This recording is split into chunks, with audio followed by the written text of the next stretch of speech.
कुछ महापुरुषों की जीवनी ऐसी है जो आज तक मनुष्य समझ नहीं पाया। मीराबाई की भी है, कबीर साहब की भी है, और भी ऐसे संत हुए कि उनका शरीर कहाँ चला गया। सबसे बड़ी यही समस्या लोगों के सामने आई कि बाद में वो मिले नहीं।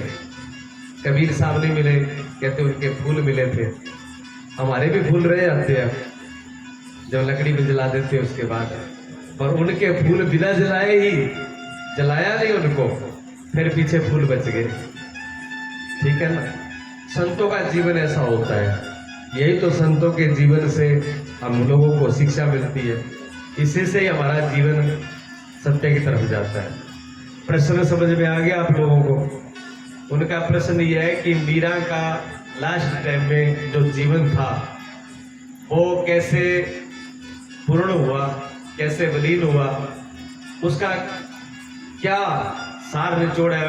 अलग अलग बातें कहानी है, तो उसमें क्या है। मीरा का जीवन अद्भुत।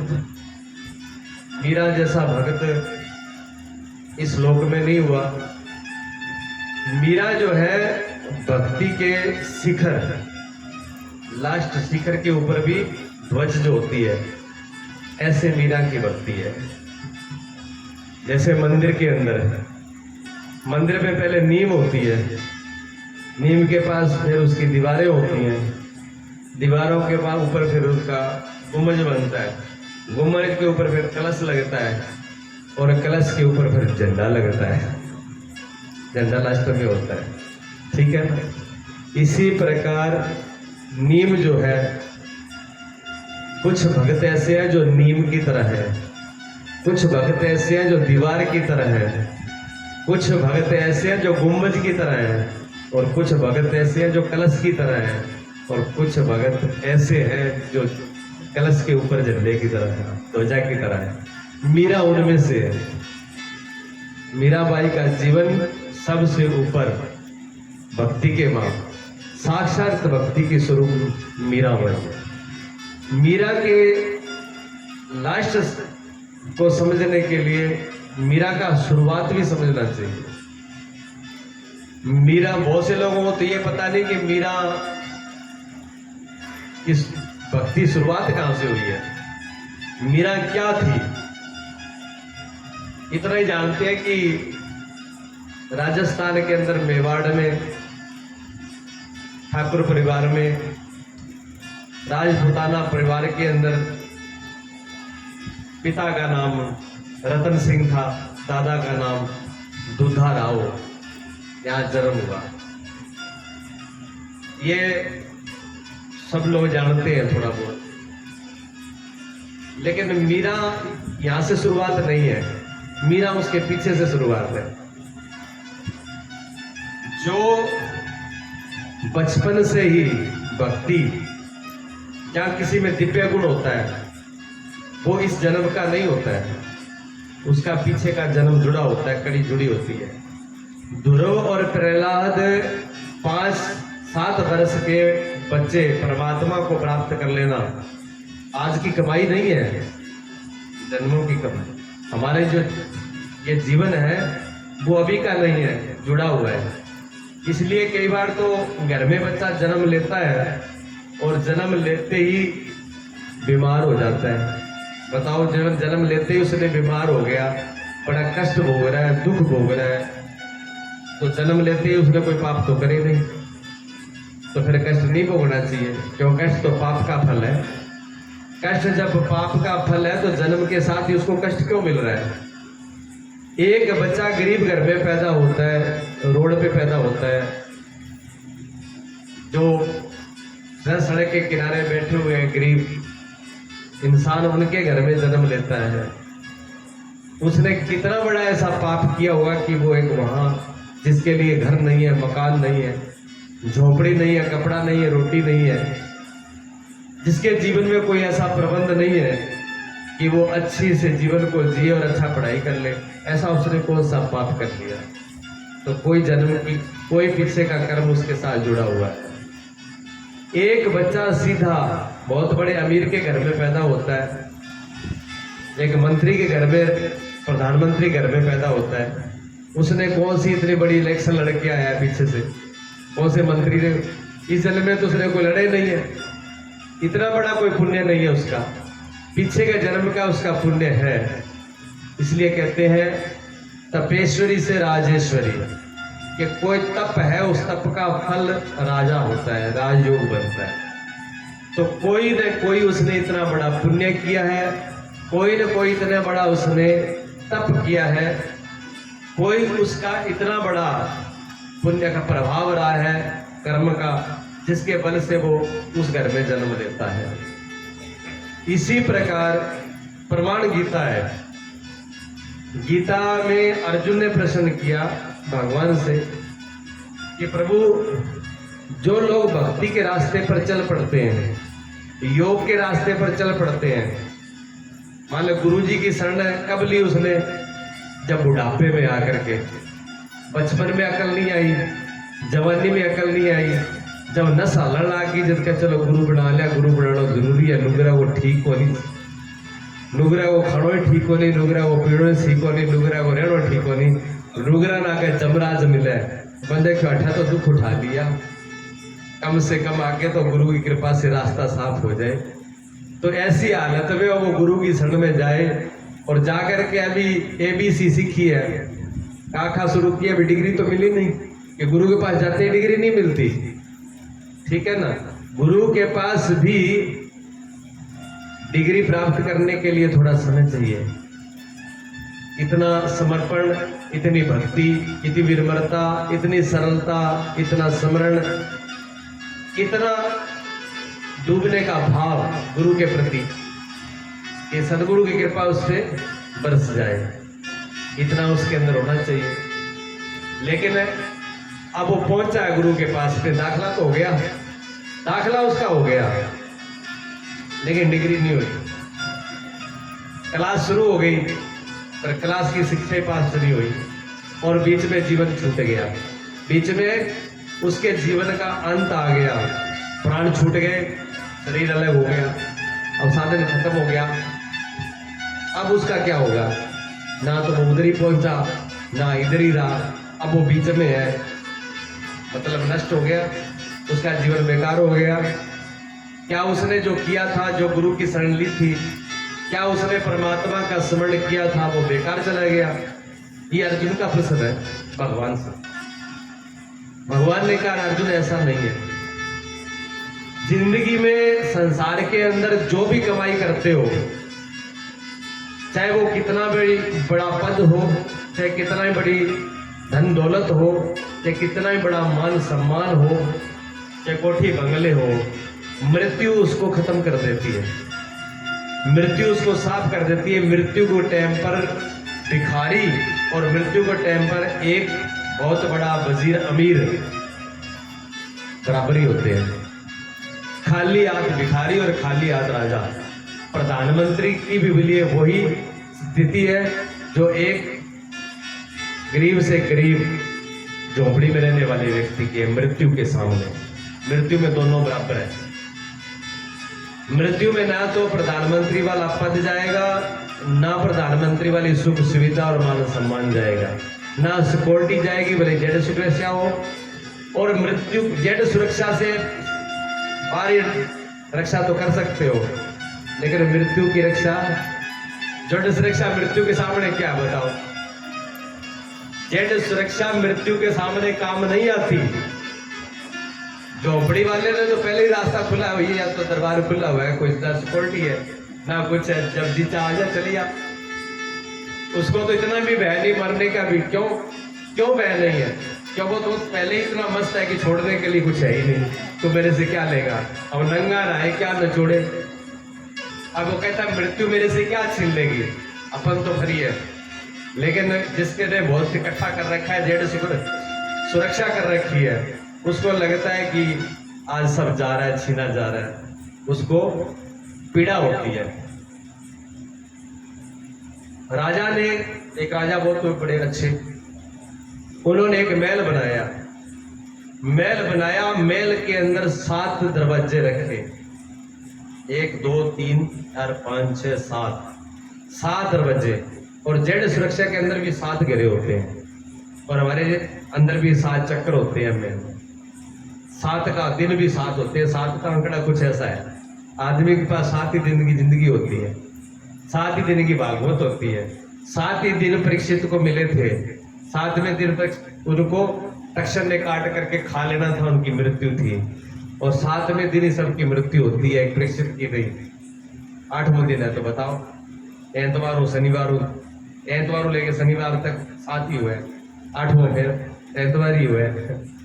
कोई नो नाम है बताओ कार्य को, कौन ही नहीं, वो चक्कर बैठे करता है। 7 के चक्कर भी फेरा है, फेरा भी थे 7 ही लियो, 7 फेरा में चक्कर काटो। 7 को आंकड़ों को ज्यादा ही गड़बड़ है, रंग भी 7 ही, मुख्य रंग 7 ही है।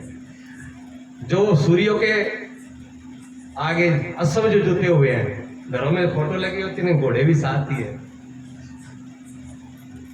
7 का आंकड़ा बड़ा वैसा वैज्ञानिक कुछ कारण है, गल तो कुछ भी नहीं है।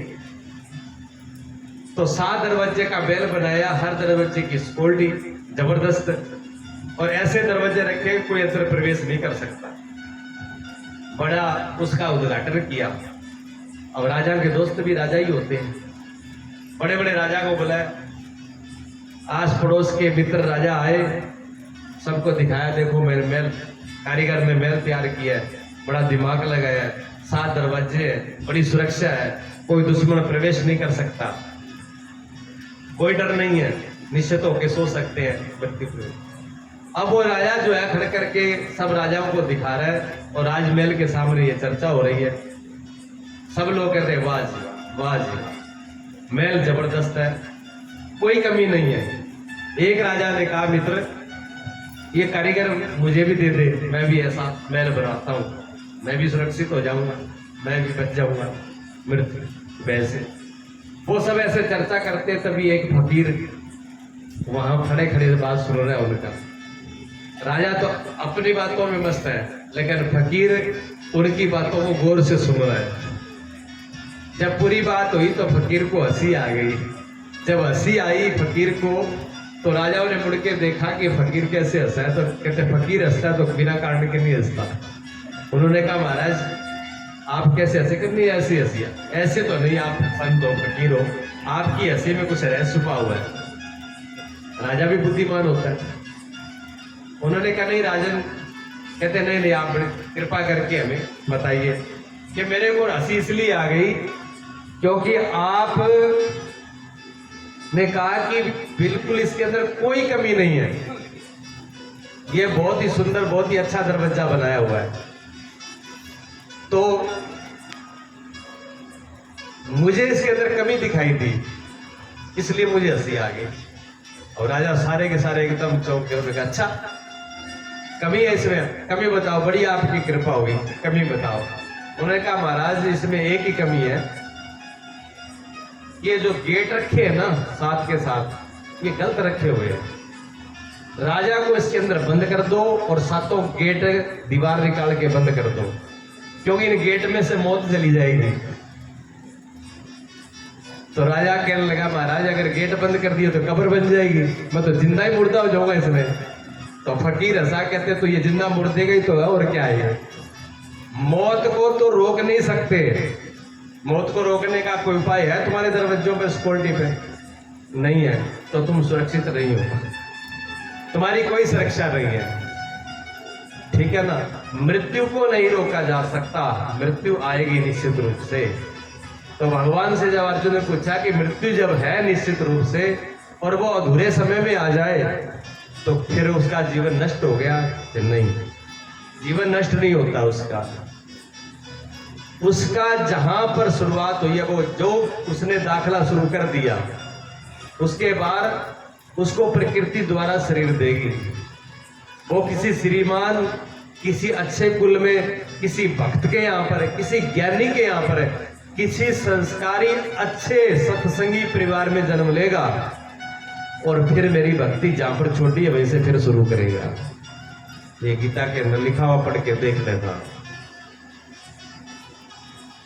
पहली बात तो शरीर छोड़ने के बाद क्या सज्जन मिलेगा, घोड़ा, कुत्ता, बिल्ला, मच्छर, कुत्ते क्या बनेंगे पता नहीं है, क्या पता है।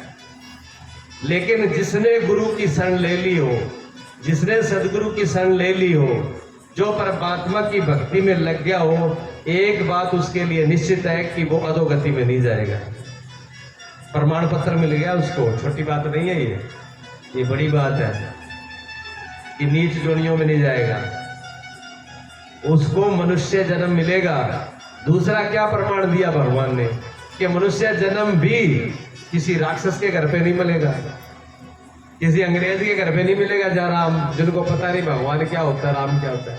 उनको बोलो कृष्ण, बोलो जय कृष्ण, जय कृष्णा, पता नहीं क्या, वो कृष्णा भी नहीं बोलने आते, राम हो रामा, और राम भी नहीं बोल पाते वो, क्यों? संस्कार ही नहीं है राम बोलने का। जिन्होंने इस रास्ते पे नहीं चले उनको राम का नाम लेना कठिन है, गुरु का नाम लेना कठिन है। जिनके जीवन में धर्म कर्म नहीं है, पुण्य नहीं है, उनको बोलना कि चलो गुरु जी का सत्संग है, चलते हैं डेरे में, गुरु के दर्शन करेंगे, सत्संग करेंगे। ना भाई जी, टाइम को नहीं, मरना ही टाइम उसको मरने को ही नहीं है। कुछ ना मोल मरने खातिर भी तो न पूछ सी जमराज जी भी मैं आऊं, पर आदमी ऐसे ही सोचता है कि मेरे को टाइम नहीं है।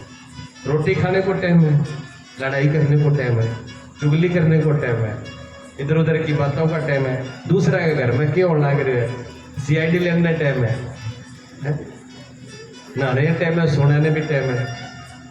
हरी बीमारी पर 100 महीना 1.5 महीना साल तक माचा पर पड़ा हो, वो भी टाइम है। कदे कदे हाथ पग भी टूट जाए, वो भी झेलना पड़े, जब भी टाइम हुआ, टाइम सारा ही हुआ ना। पर भगवान के सिमरन के लिए, सत्संग के लिए, गुरु की सेवा के लिए टाइम नहीं होता। ये किस जीव का लक्षण है? जिसके पुण्य नहीं है। पुण्य वाले जीव के ये लक्षण नहीं है। पुण्य वाला जीव तो इंतजार देखता है, मौका देखता है, कब मौका मिले और कब मैं सत्संग में प्रवेश करूं, कब गुरु के दर्शन करूं, कब मैं सिमरन करूं, वो मौका देखता है। जिसके संस्कार ही होते हैं। तो भगवान ने दूसरी बात कही कि उसका जन्म भगत के घर पे होगा, ज्ञानी के घर पे होगा, अच्छे संस्कारों वाले जो इस परमात्मा के रास्ते पे चलते हैं, ऐसे परिवार में उसका जन्म होगा जिससे उसकी भक्ति आगे बढ़ेगी। ठीक है ना? आज ये छोटे छोटे बच्चे भजन कीर्तन गा रहे हैं, सत्संग में लगे हुए हैं। अगर इनके माता पिता के संस्कार न होते, अगर इनके माता पिता गुरु के रास्ते पे न चले होते, क्या ये छोटे छोटे बच्चे चल पाते? नहीं चल सकते। ये माता पिता का संस्कार है। ये छोटे छोटे बच्चे घरों में पूजा कर रहे हैं, पाठ कर रहे हैं, सीधे रास्ते पे चल रहे हैं। अगर हमारे बच्चे बिगड़ते हैं, उसके जिम्मेवार हम हैं, बच्चे नहीं, हम जिम्मेवार हैं। और सबसे बड़ी जिम्मेवार उसमें उसकी माँ है, जिसने उसको जन्म दिया, संस्कार दिया। इसलिए बच्चों की शिकायत न करो, अपने जीवन की शिकायत करो। अपने आप के जीने के ढंग को देखो कि हमने उनको शिक्षा दीक्षा दी नहीं अपने बच्चों को। अगर आपके अंदर गुण होता, आपके अंदर संस्कार होते, आपके अंदर अच्छा मार्ग होता, आपके बच्चे आपको देखते, शुरू से उस रास्ते पे चलते, ये उनके अंदर संस्कार होते, वो क्या दूसरे रास्ते पे जा सकते थे? क्या वो चोरी डकैती कत्ल नशा पत्ता बुरी संगत पे जाते? नहीं जाते। इसलिए अध्यात्म बहुत जरूरी। कोई सरकार नशे को नहीं रोक सकती, कोई सरकार चोरी को नहीं रोक सकती, कोई सरकार बुरे कर्म को नहीं रोक सकती, लेकिन ये अध्यात्म गुरु का जो लाल होगा, सच में जो गुरु का शिष्य होगा, सच में जो गुरु की शरण जिसने ली होगी, उसके जीवन में ये बुराई आएगी नहीं। अगर ऊपर ऊपर सी हो तो बात अलग है, ठीक है ना? जीवन के अंदर जिसके वास्तव में सदगुरु का अगर कोई गुण है, वो कामना से, क्रोध से, लोभ से, अहंकार से, झूठी बड़ाई से बच के रहता है, उसको कोई लुभा नहीं सकती। वो दूसरे की चीज पे कभी बेईमान नहीं होता है। वो तो कहता है मेरा जो सदगुरु ने, जो परमात्मा ने मुझे दिया है, वो मुझे बहुत है। उसके अंदर एक भावना होती है कि मैं दूसरे को के लिए कुछ कर दूं, मैं दूसरे के काम आ जाऊं, मैं दूसरे को कुछ दे दूं, मैं दूसरे को खिला दूं, पिला दूं, मैं दूसरे की सेवा कर दूं। ये उसमें भाव होता है।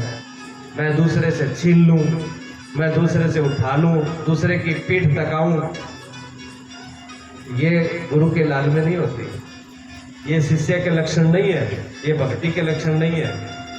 क्या है? क्या धर्म के रास्ते पर, सदगुरु के रास्ते पर चलने वाला व्यक्ति ऐसा सोचता है? कभी किसी की पीठ नहीं देखता है वो तो कहता है मैं देने वाला बनूं राजा की तरह, भिखारी की तरह छीनने वाला न रहूं।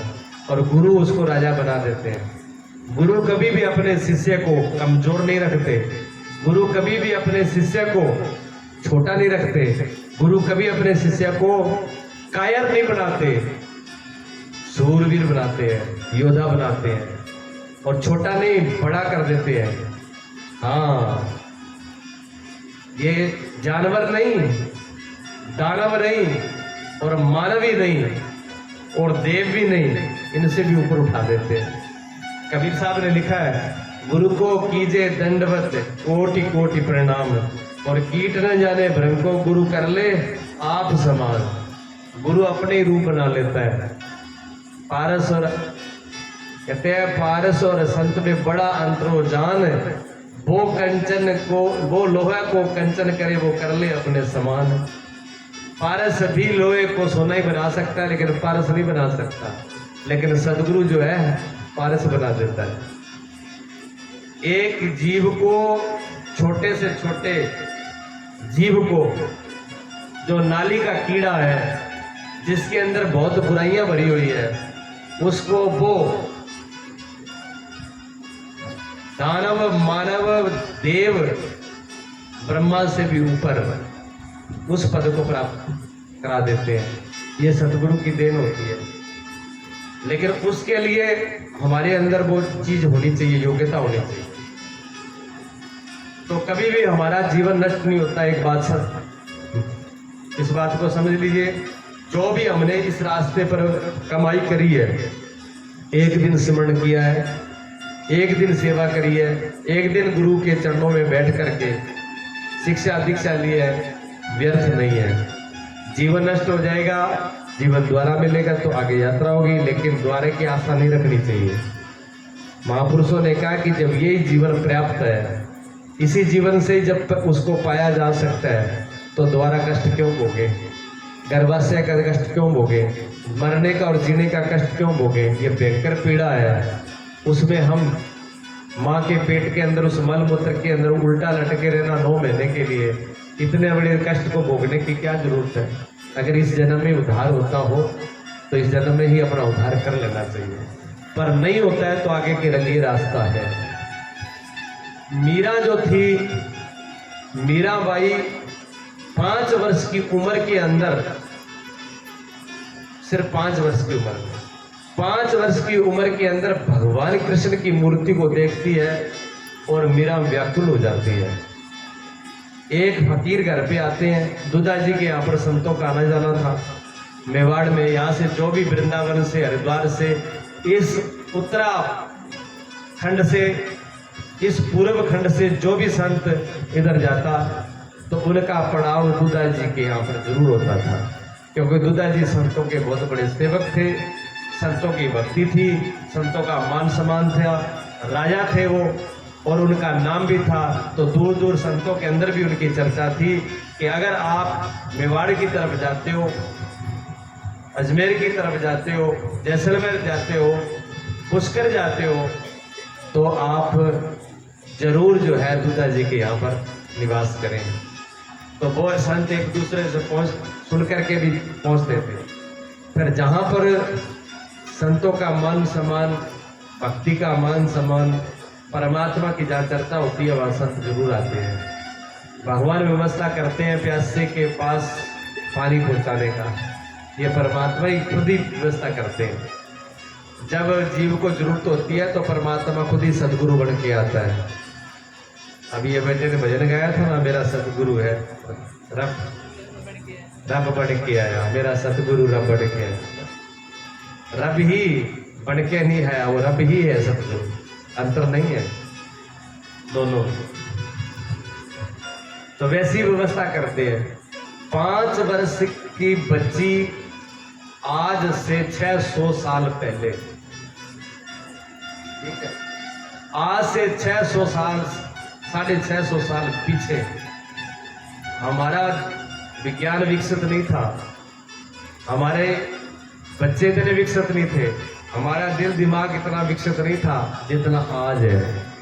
आज का 5 साल का बच्चा 90 साल का बुढ़ा है, सारा कुछ जानता है।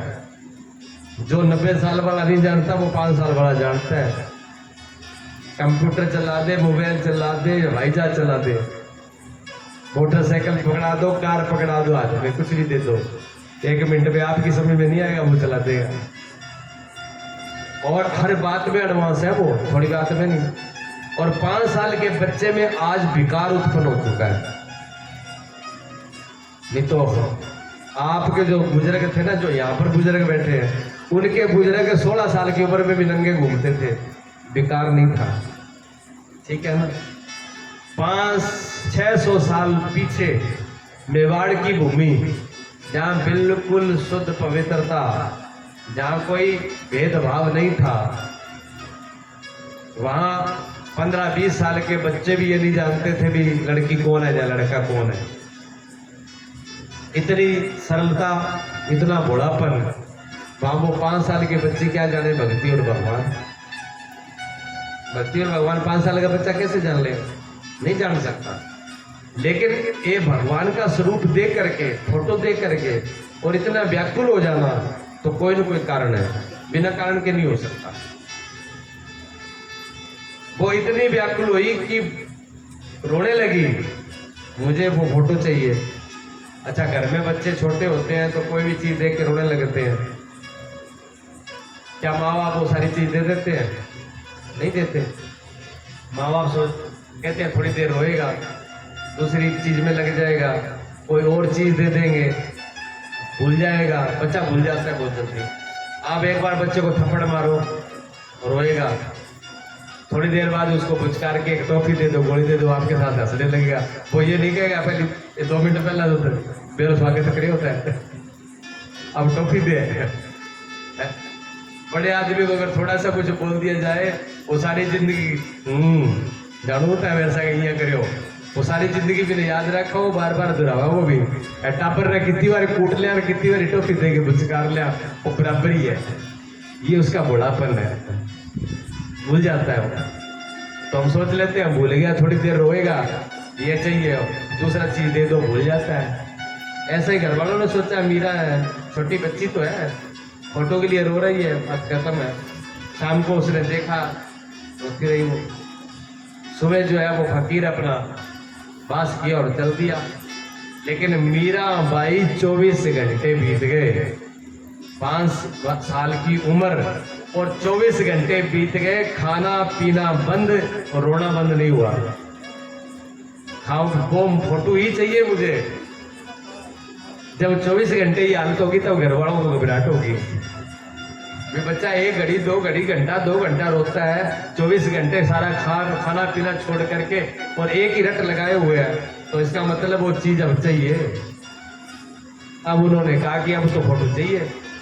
अच्छा, पहले आज के जमाने में तो फोटो 1 मिनट में स्टूडियो काट दिया, मोबाइल में कंप्यूटर का सिस्टम है, कितनी फोटो निकाल लो। उस जमाने में ये सिस्टम ही नहीं था, स्वरूप मिलते नहीं थे, प्रेशर ही होते थे, ये सिस्टम नहीं था। फोटो तो कैसे मिले फोटो? संत का भी ठिकाना नहीं, वो भी चले गए साधु। अब उन्होंने कहा चलो साधु को खोजो, कहाँ खोजेंगे पता ही नहीं है। लेकिन दूसरे दिन संत दूसरी जगह पर पहुंचते हैं तो भगवान उनको स्वप्न के अंदर दर्शन देते हैं। भगवान कृष्ण संत उस साधु को स्वप्न में दर्शन देते हैं और बोलते हैं कि भक्त, आपकी भक्ति पूरी हो चुकी, अब ये फोटो आपके काम का नहीं है, ये फोटो उसी बच्ची के काम का है जिसने आपसे मांगा था। आप जाकर के ये फोटो मीरा को वापस दे के आओ। उनको दर्शन वसूल उठ के उन्होंने कहा कि आज तक सिमरन भी किया, भक्ति भी की, सब कुछ किया, लेकिन भगवान सामने होकर के और मुझे उपदेश करे, मेरे को दर्शन दे, ये तो कभी नहीं हुआ। ये तो मुझे उस बच्ची के प्रभाव से हुआ है। वो बच्ची नहीं है, वो कोई संत है। साधु वापस लौट करके आके मीरा को प्रणाम किया। घर वालों ने कहा कि ये कोई बच्ची नहीं है, ये कोई पूर्व जन्म से संत है, मैं इसको प्रणाम करता हूँ। इसके बलबूते से मुझे मार्गदर्शन मिला है। और ये फोटो जो है बहुत तस्वीर बनी हुई थी, ऐसी धातु की थी, कागज की नहीं थी, मिट्टी की नहीं थी, धातु की थी। वो स्वरूप मीरा को दिया और मीरा उसको लेकर के जैसे 3 लोक की संपत्ति मिल गई हो। मीरा ऐसे संतुष्ट हो गई और उसी के साथ रमने लगी, उसी के साथ गाने लगी, उसी के साथ बजाने लगी, उसी के साथ खाने लगी और उसी के साथ ही सोने लगी। मीरा का जीवन इस जन्म में यहाँ से शुरू हुआ, लेकिन पीछे से कहानी कहाँ से बिगड़ी थी मैं उसमें ले जाना चाह रहा हूँ, जो शास्त्रों में लेख है। पीछे ये था कि ब्रज भूमि के अंदर भगवान कृष्ण ने अवतार लिया। जब ब्रज भूमि में भगवान कृष्ण अवतार लेके आए तो बहुत से उनके भक्त परिकर, बहुत से जो उनके गण थे, दिव्य गण, उन्होंने भी अवतार लिया, जिनको गोप गोपियां भी कहते हैं। एक गोपी के घर पे बरसाने में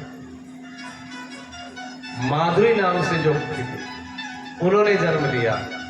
ये जो पीछे के जन्म से माधुरी जिनका नाम था, ये मीराबाई, दूसरे जन्म में मीराबाई होती है।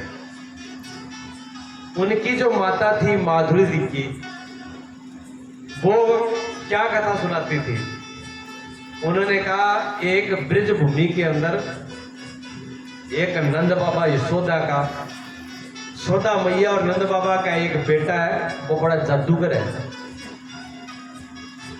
इतना जादूगर है कि किसी पे भी जादू कर देता है वो। और तो छोड़ो, गौएं भी उसके पीछे पीछे चल देती है। और सबसे बड़ा जादू तो उसकी बांसुरी में है। जैसे ही बांसुरी बजाते हैं तो गौओं के जो बछड़े हैं ना, वो दूध पीना छोड़ करके ऐसे खड़े हो जाते हैं, जैसे मंत्र मार के उनको मुग्ध कर दिया हो, जैसे पत्थर की मूर्ति हो। और गौएं अपने बछड़ों को भी छोड़ करके भगवान के पास, वो उस ग्वाले के पास पहुंच जाती है। वो ऐसा जादूगर है। और गौएं नहीं है, पेड़ पौधे भी फूल पैदा कर देते हैं बिना मौसम के, और पक्षी भी गीत गाने लगते हैं, पूरी प्रकृति नाचने लगती है। और बाकी छोटे छोटे जो देवियां हैं, जो गोपियां, उनकी तो पूछो मत।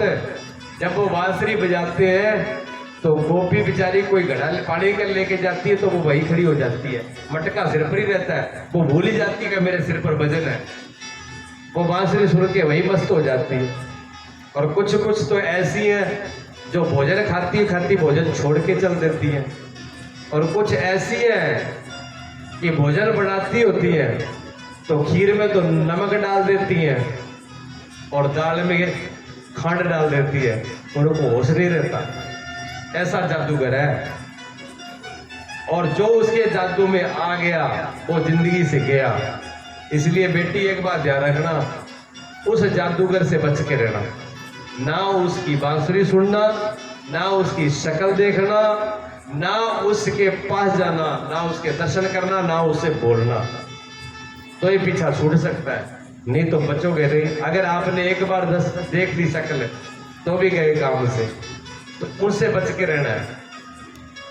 उसकी माँ ने ये शिक्षा दी, माधुरी की माता जी ने। कुछ कुछ माताएं ऐसी होती हैं कलयुग में, माल कहते मात पिता बाल कहीं बुलावे, उधर भरे सो धर्म सिखावे।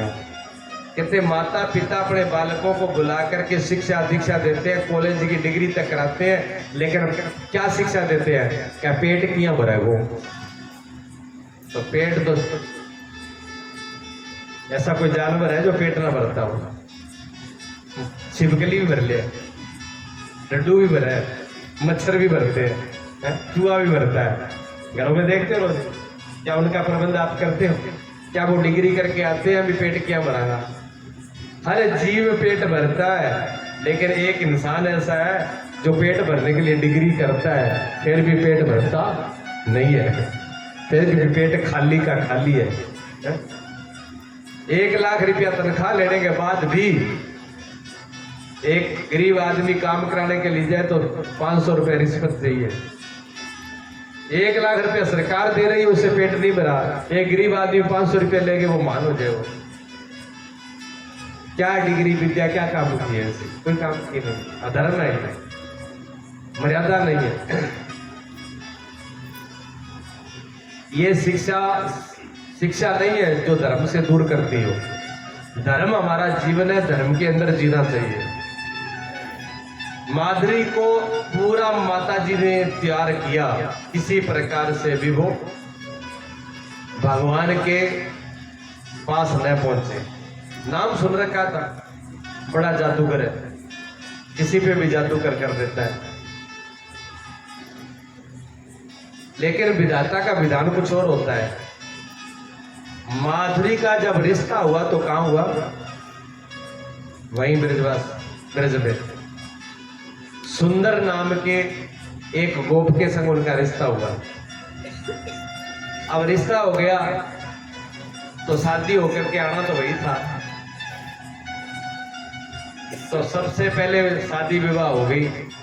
शादी विवाह हो गए, जो बारात का आना जाना वो रथ पे होता था।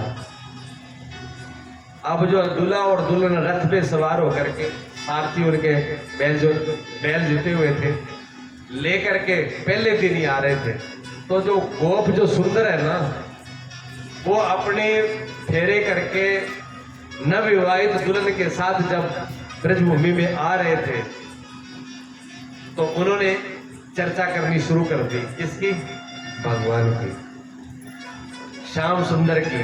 कन्हैया ऐसा है, श्याम सुंदर ऐसा है, ऐसी लीला करी, गोपाल बालों ने ऐसी लीला करी, शाम को गैया चराने गए, इस जगह चराने गए, इतना बढ़िया रास किया। भगवान की चर्चा, भगवान की चर्चा। वो माधुरी कहने लगी, हे भगवान, सबसे बड़ा जादू का असर तो मेरे घर वाले पर ही है। उस जादूगर की सबसे बड़ी कोई जादूगरी है तो इस घर वाले पर ही है, कहां तक बचेंगे? ये तो मुझे लगता है कि उस जादूगर के पास में थोड़े दिन चला गया होगा, इसकी बुद्धि भ्रष्ट हो गई। नई शादी आई है, कोई अच्छी बात नहीं करता घर गृहस्थी की। कोई मेरा नाम भी नहीं पूछा, भी नाम क्या धाम क्या है, तो पटेड़ी है, कौन पटेड़ी है? जो चर्चा वो सारी भगवान ही भगवान ही। उसके लिए भगवान थे, लेकिन उसके लिए क्या था? जादूगर, जादूगर ग्वाला।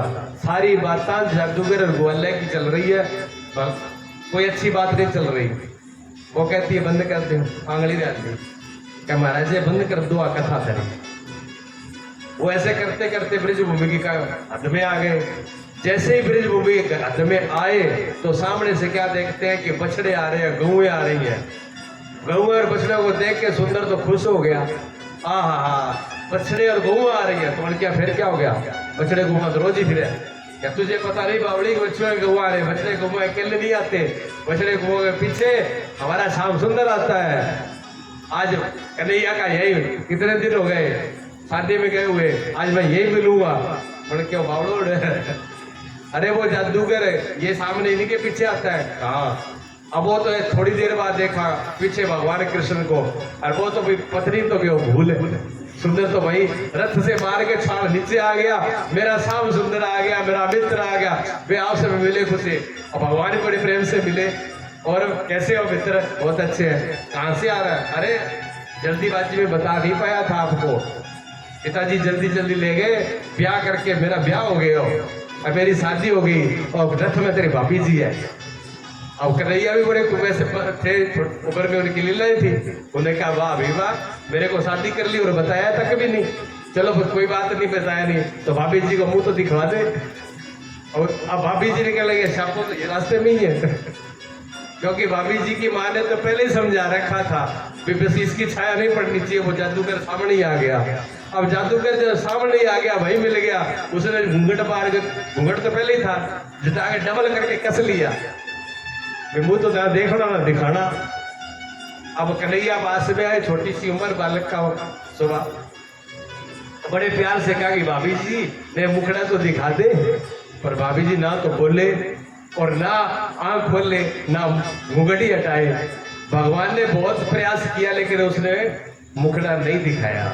उसके बाद सुंदर उनका पति है, वो सुंदर कहता है बावली ये भगवान है, मित्र है मेरे, ये कन्हैया, लोग तो इनके दर्शनों का तरसते हैं और तू पता नहीं कैसे तेरे भाग्य है। कि भगवान खुद तुझे पर्दा तेरा दूर कर रहे हैं, फिर भी तुम दर्शन करने के लिए तैयार नहीं है। इनके दर्शनों के लिए तो ऋषि मुनि में संत महात्मा भगत पता नहीं कितने कितने तपस्या करते हैं कि प्रभु के दर्शन हो जाए, और तू ऐसे बावड़ी है कि आंख कान बंद करके घूंघट मार के बैठी है, और उसने सिर हिला दिया पर दर्शन नहीं किया।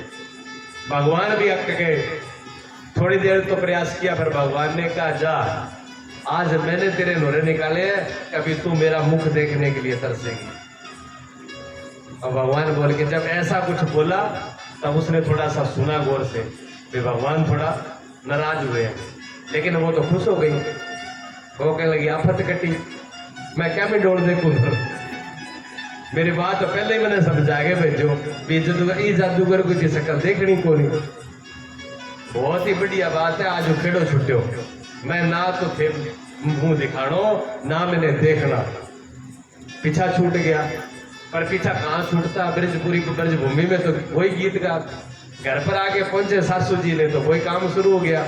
श्याम सुंदर परमात्मा की बात के अलावा बात ही नहीं है। पूरे ब्रज के अंदर एक भगवान के बात के अलावा कोई चर्चा नहीं है, चाहे छोटा बच्चा हो, चाहे बड़ा हो, चाहे बूढ़ा हो। नंद बाबा के साथ में अगर बड़े बूढ़े भी बात कर रहे हैं तो श्याम सुंदर की कन्हैया की बात चल रही है, और बच्चों में तो उनकी बात चल रही है, माताओं में तो उनकी बात, गोपियों में तो उनकी बात, उसके अलावा कोई दूसरी चर्चा ही नहीं है। इसलिए ब्रज भूमि की महिमा है। ब्रज की कहते हैं एक रज एक कण भी कीमती है। स्वामी प्रेमानंद जी ने इस बात का नियम लिया है, प्रण लिया है कि मैं ब्रज भूमि के बाहर नहीं जाऊंगा। आज भी कब भगवान ने लीला करी थी, आज भी उसका प्रभाव है, आज भी भगवान की रास लीला चलती है। अब बावड़ी बैठे कितनी देर रहेगी, जहां चारों तरफ आग ही आग, वो आदमी घर तक बचा होगा। अब वो है उसी के अंदर रहना हो गया। जब उसमें रहना हुआ, अब सासू ने क्या पहला पूछा तो हमारे श्याम सुंदर की होगी। उसने कहा हे भगवान, मेरी माँ सही कही, इतना बड़ा जादूगर है, या तो पूरे के पूरे ब्रज में एक ही जादू है। अब मेरी सासू ही बावड़ी हो रही है। अब सासू क्या करती, सासू क्या झूठा मोटा जैसा किया। अब शाम के टाइम में जैसे ही गोद धुली आती, और गोद धुली पर गौएं आती और भगवान आते, तो सारे गोप गोपालियां गोपियां सब जय जयकार, जय कन्हैया, जय कथा, सारे कीर्तन शुरू हो जाता, नाच गाना शुरू हो जाता, फूलों की वर्षा होती, कन्हैया के साथ में नाचती, बांसुरी में सब। पर बात वो देखती, मनते कि हे भगवान, ये जादूगर बड़ा ही जादूगर है। अभी तक तो माता से सुना था कि जादूगर है, पर ये जादूगर नहीं, तो जादूगर का बाप है। सारी पूरी ब्रज को ही बुद्धू बना रखा है इसने, पर वो नेड़े नहीं गई बच्ची। ऐसे करते करते क्या हुआ, भगवान की लीला चलती रही, और गोवर्धन पूजन का टाइम आ गया। जो लोग इंद्र की पूजा करते थे, भगवान ने कहा कि इन इंद्र की देवताओं की पूजा छोड़ो, पूजा करो जो साक्षात देवता हो। ये प्रकृति परमात्मा ही तो है, ये अपने को खिलाती है, पिलाती है, अपना पालन पोषण करती है, पूजा इसकी करो, इसको संभालो। ये देवता कौन सा आके दे रहे हैं, किसो इंद्र आगे रोटी दे, ये बंद करो। अब भगवान ने बंद करा दी इंद्र की पूजा। किसकी शुरू की पूजा, गोवर्धन की। अब गोवर्धन की सब पूजा के लिए तैयार हुए। अब एक सासू कहने लगी, बाबली तैयार हो जा फटाफट के, आज क्या है, आज गोवर्धन का पूजन है। हे भगवान, इनकी पत्थर पड़ गए, इनकी बुद्धि पर है। अब ये पत्थर को पूजने जाएंगे, पहाड़ को पूजेंगे, पहाड़ कोई खाता है। अब सारे के सारे जो है पूजा कर रहे, लेकिन माधुरी ने पूजा नहीं करी। पूजा करती कोई बात नहीं, गोवर्धन की पूजा हुई। लेकिन गोवर्धन की पूजा करने के बाद क्या होता है कि इंद्र रुष्ट होते हैं। इंद्र कहते हैं मेरी पूजा छुड़ा दी, और इनकी पूजा देखता हूँ ब्रजवासियों को। तो इंद्र को वही गुस्सा आ जाता है। जब इंद्र को गुस्सा आता है तो आंधी, तूफान, गड़े, वर्षा भयंकर है। अंटिया कौन वर्षा है, मूसलधार, मूसलधार मूसल की तरह से। अब इतना पानी, हाहाकार हो गया, सारे ब्रजवासी हाहाकार करने लगे, अब मरेंगे, अब मरेंगे, अब मरेंगे, बुरा हाल है इतना। तो भगवान ने कहा कि चलो सब यहाँ सब डूब जाओगे, सब गोवर्धन की शरण में चलो, वही हमारे देवता वो रक्षा करेंगे। भगवान ने गोवर्धन को ऊपर उठा लिया अपनी उल्टी उंगली पे से, खब्बे हाथ के इस उंगली पर ऐसे ऊपर उठाया था, बाएं हाथ, और ग्वाल वालों को सबको नीचे कर दिया। अब जब सब भागे रात को अंधेरे में, उधर तूफान, उधर आंधी, उधर कोई पत्थर आ रहा है, कोई पहाड़ आ रहा है, कोई कुछ आ रहा है। अब जब ऐसी हालत थी तो सब लोग भूल जाते हैं कौन किधर। उनकी सास जो है वो माधुरी को लेकर के भागी, वो भी गई अमर ट्रक के मौत के मारे भागी, तब तक नहीं गई थी, मौत के कारण अब वो गई। अब चली तो गई, भीड़ भड़के में उधर उधर वो सासू का हाथ तो कहीं छूट गया, और वो सुंदर घरवाला था वो भी कहीं चला गया। लेकिन सब भीड़ भाड़ में उसे गोवर्धन पर्वत के नीचे सब ब्रजवासी इकट्ठे हो गए। अब वो माधुरी देखती है कि अंधेरा है, आए कहाँ है यहाँ पर, ऐसे लगता है कोई गुफा है, अंधेरा है, दिखते ना सासू दिख रही ना घरवाला दिख रहा, हम खड़े कहाँ में, समझ में कुछ नहीं आया। सोचती रही, सोचते सोचते वहां पर वो सब भगवान की शरण में सब बैठे, लीला चल रही। वो ऐसे सोचती रही, सोचती रही, सोचते सोचते उसने कहा कि ये पर्वत जो है खड़ा किस पे है। ध्यान करते करते वो देखता है कि एक उंगली है ऊपर, और उंगली के सहारे पर एक पर्वत जो है पूरा पूरा का पूरा गोवर्धन खड़ा हुआ है। तो उंगली का ये नाखून दिखाई देता है सबसे पहले माधुरी को। जब वो नाखून देखती, उसको ये पता नहीं है साहब यहाँ भी जादूगर है, जादूगर तो दिमाग में नहीं है। अब वो एक उस मुसीबत के अंदर सब कुछ भूल गई वो, और उसको यही पता नहीं मैं हूं कहां पर। अब वो ऐसी घड़ी में आ गई, ऐसी जब स्थिति में आई तो वो सबसे पहले जब नाखून को देखा तो भगवान का नाखून भी इतना सुंदर, इतना मोहित करने वाला, क्योंकि भगवान के और हमारे शरीर में अंतर है। हमारा शरीर जो है पंचभौतिक है, हाड़ मांस का पुतला है, हमारी आत्मा अलग है। आत्मा अलग है, आत्मा चेतन है, ये जड़ है। आत्मा अलग हो जाती है, शरीर अलग हो जाता है। ये शरीर कभी भी आत्मा नहीं हो सकता, ये न्यारा ही रहता है। लेकिन परमात्मा के शरीर ऐसे नहीं होते, उनके दिव्य शरीर होते हैं। उनके शरीर में और उनकी आत्मा में अंतर नहीं होता, वो उसी अपनी आत्मा का ही एक प्रकट रूप होता है, उन्हीं का एक दिव्य रूप होता है।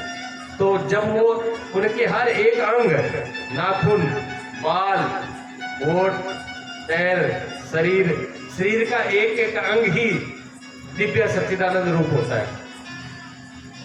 तो जैसे वो नाखून देखा तो उनका मन लोभायमान हो गया, ये इतना सुंदर नाखून किसका है।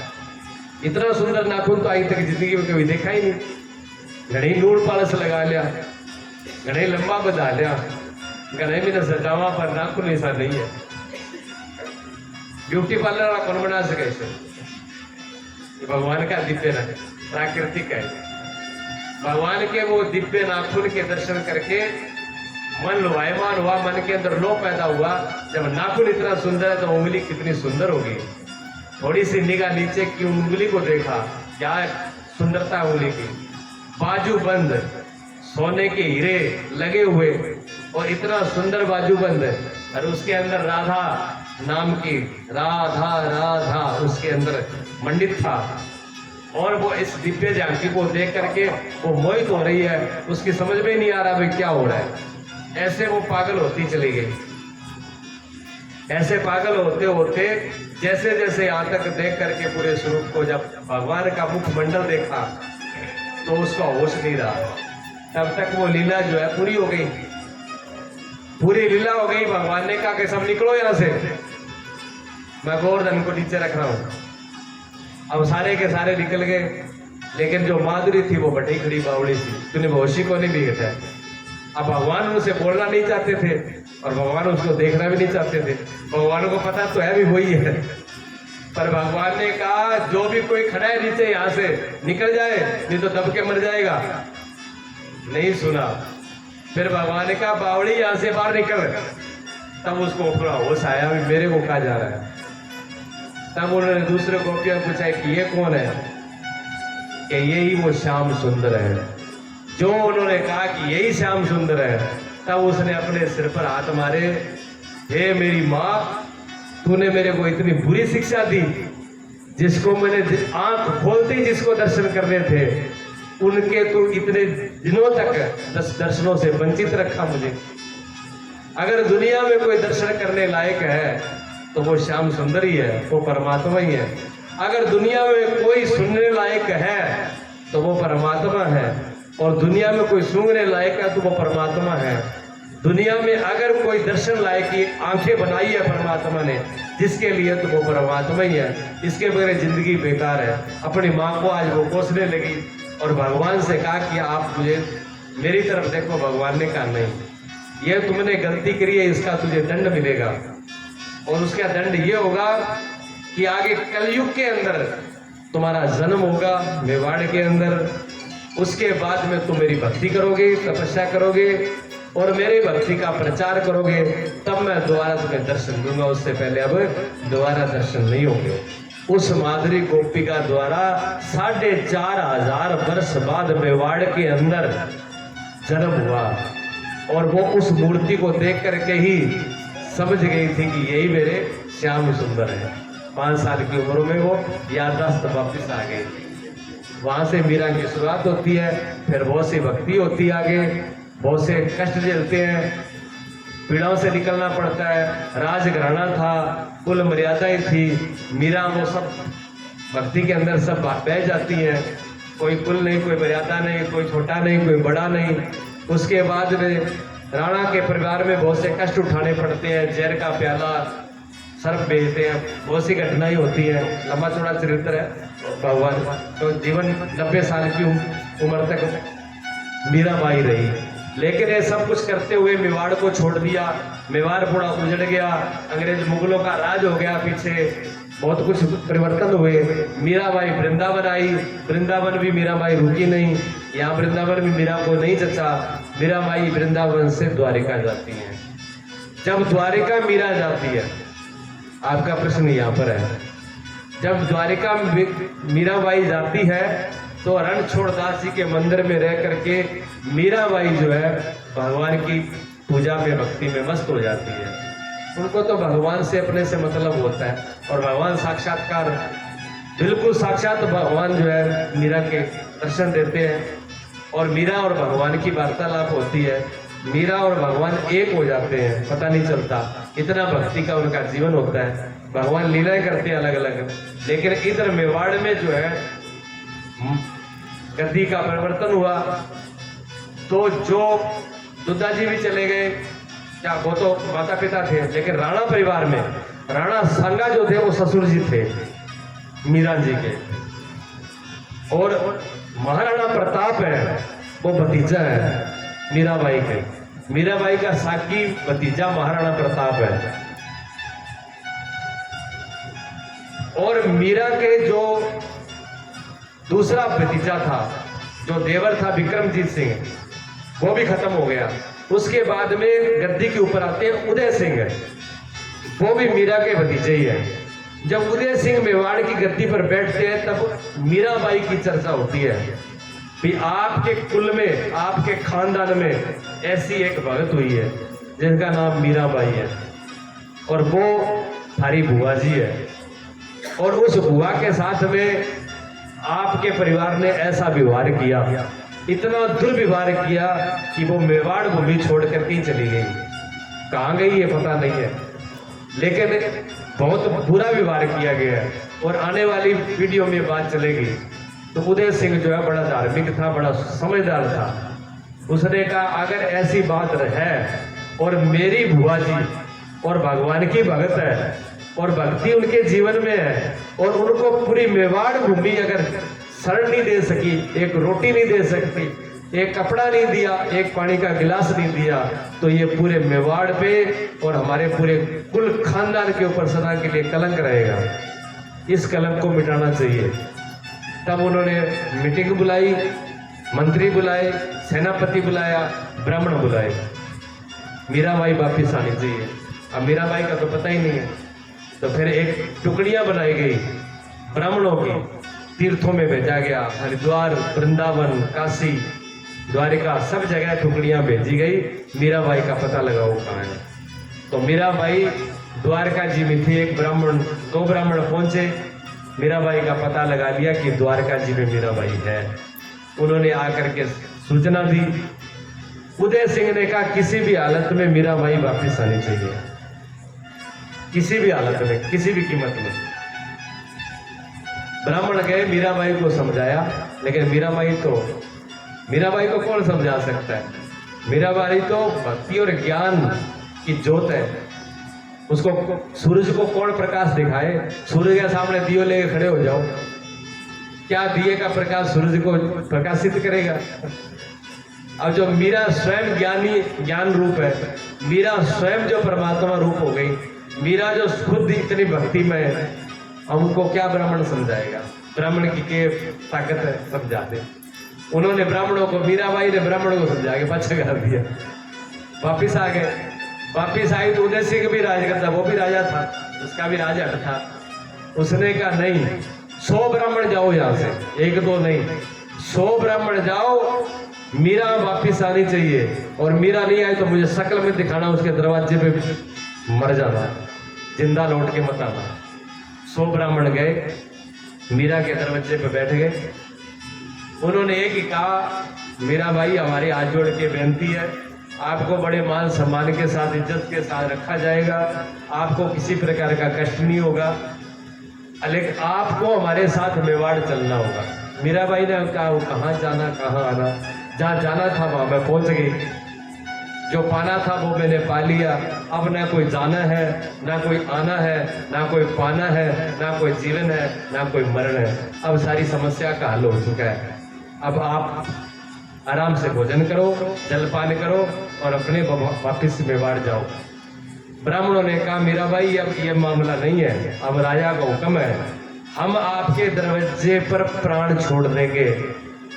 आप न तो अन्न ग्रहण करेंगे, न जल ग्रहण करेंगे, न खाएंगे, न पिएंगे, यही बैठे आपके दरवाजे पे। आपको हमारे साथ चलना पड़ेगा, नहीं तो 100 के 100 ब्राह्मण यही आपके सामने अपने प्राणों का त्याग करेंगे। अब मीरा को मुसीबत हो गई। मीरा ने कहा, 100 ब्राह्मणों की हत्या मेरे पे लग जाएगी, 100 ब्राह्मण मर गए तो ब्रह्म हत्या का दोष लगेगा, और एक भगत के ऊपर एक जीव का भी दोष नहीं लगना चाहिए, एक मच्छर का भी दोष नहीं लगना चाहिए, एक ब्राह्मण का दोष लगना, और फिर 100 ब्राह्मण मेरे सामने प्राण छोड़ दे, बहुत बड़ा अपराध है। तो मीरा ने कहा कि अब आप रुको, अब मैं अपने प्यारे से पूछ के आ रही हूँ, मैं भगवान से पूछ लूँ क्या उनकी इच्छा है, क्या मर्जी है।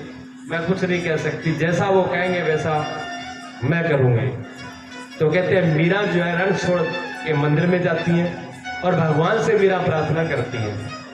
मीरा भगवान से प्रार्थना करती है। उसको एक शायर है इकबाल, कभी इकबाल जी ने एक शायर लिखा है इसके ऊपर, तो मीरा का बयान वो शायर के अंदर उसको बयान करते हैं वो कि तू है मोहिते बेकराह, मैं हूं जरा सी आबजू, या तो मुझको हम किनार कर जा फिर बेकिनार कर। तू है जरा, मैं हूं जरा सी आबजू, तू है मोहिते बेकराह। मीरा कहती है मैं एक जरा सी आबजू, मेरी कोई औकात नहीं है, मैं एक बूंद की तरह हूं, लेकिन तू तो समुद्र है, तुम सागर हो। हे प्रभु, आप सागर हो, आप अनंत हो, आप अपार हो, आपकी कोई सीमा नहीं है, आपका कोई अंत नहीं है, लेकिन मैं तो एक बूंद हूं, मेरी कोई औकात नहीं है यहाँ पे। मैं राजस्थान के टिब्बों के अंदर जाऊंगी तो मैं कहाँ की मिट्टी पे, कहाँ बालू में खो जाऊंगी, मेरा कोई पता नहीं है, लेकिन आप सागर हो, आप नहीं खोगे।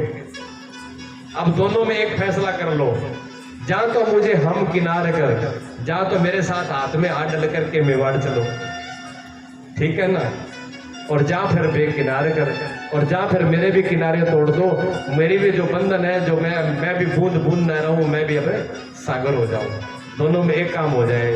तो कहते हैं भगवान ने कहा कि हाथ में हाथ डाल करके नहीं चला जा सकता, समुद्र जो है वो नदी और नाले के साथ नहीं चल सकता। अगर समुद्र नदी और नाले के साथ चलेगा तो प्रलय हो जाएगी। तो भगवान कहते हैं कि समुद्र कभी ऐसे नहीं चलता है, रेगिस्तान में प्रलय आ जाएगी, सब कुछ मिट जाएगा। अब तो एक ही काम किया जा सकता है कि तुम्हारे किनारे तोड़े जा सकते हैं, ये बूंद, ये नदी मेरे में समाएगी, तो मीरा को अपने अंदर समा लिया भगवान ने रणछोड़दास जी की मूर्ति में। बोलिए बांके बिहारी लाल की। मीराबाई उसमें समा गई। ब्राह्मण 1 घंटा 2 घंटा बैठे रहे, इंतजार किया। ब्राह्मणों ने कहा कि क्या बात है, बाई लौट के नहीं आई, चल के देखो अंदर। ब्राह्मण अंदर जाके देखते हैं तो रणछोड़दास जी की मूर्ति के अंदर एक साड़ी का पल्ला आज भी है, आज भी मूर्ति में इतना बार है। वो एक पल्ला छोटा था, निशानी छोटी थी कि लोगों को मालूम पड़ जाए भी मीराबाई समा चुकी है। तो वो पल्ला उन्होंने देखा और मीरा वहां पर नहीं थी, भगवान ही वहां पर थे। मीरा जो है उसमें समा चुकी। ये वो देख करके ब्राह्मण जो है निराश होकर के वापिस लौट आते हैं। उदय सिंह को आकर के समाचार देते हैं। तो मीरा का जो अंत समय था रणछोड़दास जी द्वारका जी में इस तरीके से हुआ था। हर भगत का अंत ऐसे ही होता है, सिर्फ मीरा का नहीं, हर भगत का अंत ऐसे ही होता है। भगत भगवान में ही समाता है, इसीलिए तो भक्ति होती है। भक्ति की जो धारा है, भक्ति की जो नदी है, भक्ति की जो सरिता है, भक्ति समुद्र में समाती है। हर नदी समुद्र में समाती है। ऐसे ही जो भक्त के रास्ते पे चलता है, इस परमात्मा के रास्ते पे चलता है, जो सदगुरु के रास्ते पे चलता है, वो सदगुरु में ही समाता है।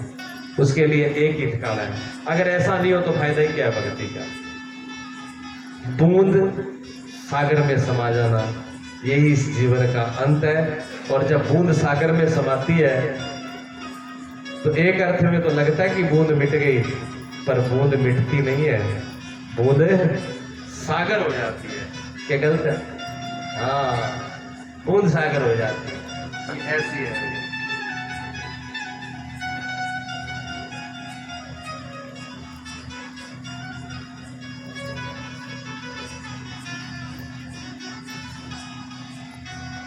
इसलिए कहते हैं, मिलने का एक संतों के वचन है, कहते हैं अगर तुझे उससे मिलने का, उस प्यारे के मिलने का शौक है तो क्या करना पड़ेगा। अगर है शौक मिलने का तो हरदम लो लगाता जा। अगर है शौक मिलने का तो हरदम लो लगाता जा। जला कर कुलमाई को भस्म तन पर लगाता जा। अगर मिलने का शौक है तो एक लो, एक लगन, एक ही लक्ष्य है। इधर उधर भटकाव मत करो। जो सदगुरु ने रास्ता दिया उसको पकड़ के रखो और अपने अहंकार को मैं कर रहे हो ना, इस मैं की भस्म करके दर पे लगा दो। इस मैं की भस्म कर दो, तब ये रास्ता इसका रास्ता है, ये ऐसे रास्ता नहीं है। अगर है शौक मिलने का तो हरदम लो लगाता जा। जला कर कृष्णमाई को भस्म तन पर लगाता जा। पकड़ कर इश्क की झाड़ू साफ कर दिल के हुजरे को। पकड़ कर इश्क की झाड़ू साफ कर दिल के हुजरे को। धुई की धूल को लेकर खुशबू से उड़ाता जा। अगर है शौक मिलने का तो हरदम लो लगाता जा।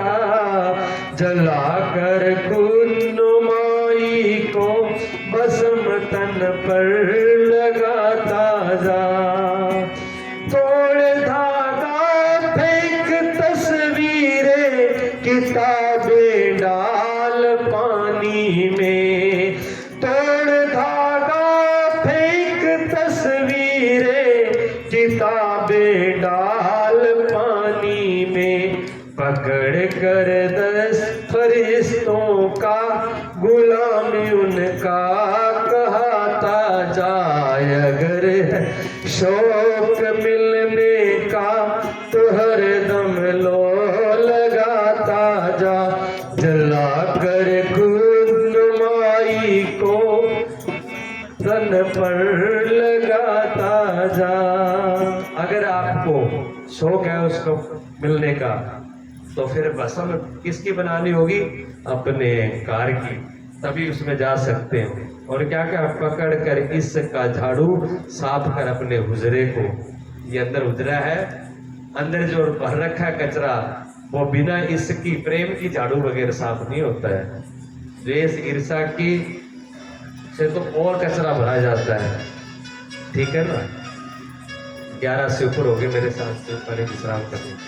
बोलिए सतगुरुदेव भगवान। पानी को बंद करो उसका।